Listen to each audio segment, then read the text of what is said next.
If you're holding a simple copper penny from 1958, it feels light in your hand. Ordinary at first glance, but here's the twist. This was the final year of one of America's most iconic coin designs, the Lincoln wheat cent.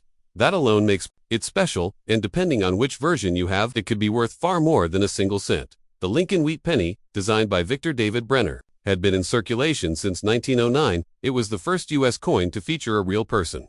And Abraham Lincoln was the perfect choice, honored on the cent for the 100th anniversary of his birth. On the obverse, or front, you see Lincoln's bust facing right, with the motto, "In God We Trust" above, the word liberty to his left, and the date to his right. On the reverse, two wheat stalks frame the words, 1 cent and United States of America, with E pluribus unum arched at the top. Simple, bold, and elegant.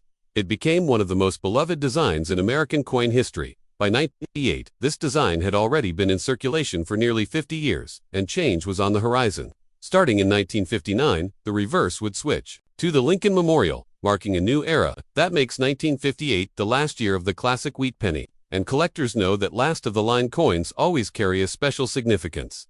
Now, let's talk about what was happening in America in 1958, because history always gives these coins a deeper meaning.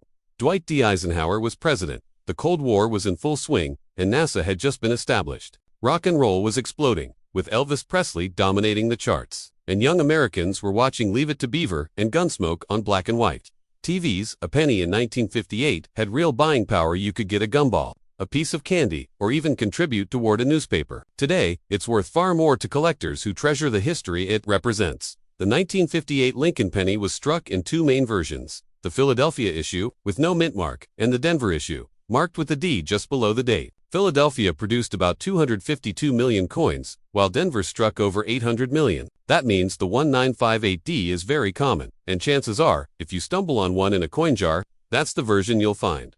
But here's where it gets exciting. Proof coins were also struck in 1958 at the Philadelphia Mint, and they have a mirror-like finish made for collectors. Even more legendary is the extremely rare 1958 double-die Obverse penny. Only a handful of these exist, and the doubling is visible in the inscriptions, "Liberty" and "In God We Trust." This error is so scarce that examples have sold for well over $100,000 at auction. Imagine a penny being worth more than a luxury car. For the regular 1958 and 1958D wheat cents, values in circulated condition are pretty modest, usually just a few cents to maybe a quarter if the coin has nice detail. But when you move into higher grades, things change quickly. Uncirculated examples with bright red luster, graded by services like PCGS or NGC, can bring in anywhere from $10 to a few $100, depending on the quality. Collectors especially prize red coins, since copper darkens over time. Finding a brilliant red 1958 penny that looks fresh from the mint is not easy, which is why they're worth so much more.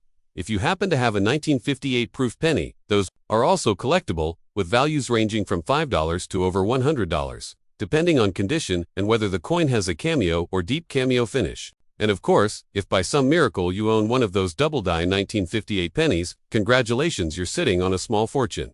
Now, where do you sell a coin like this if you own one?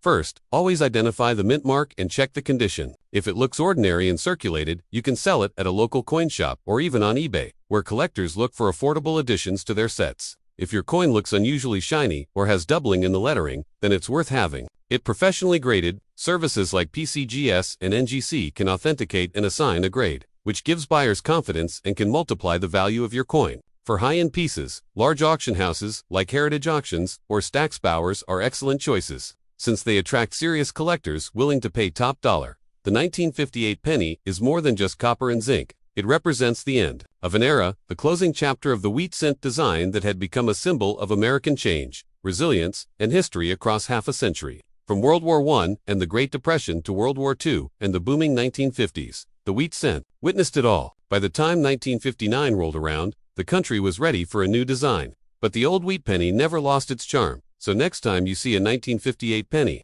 don't dismiss it as just another old cent.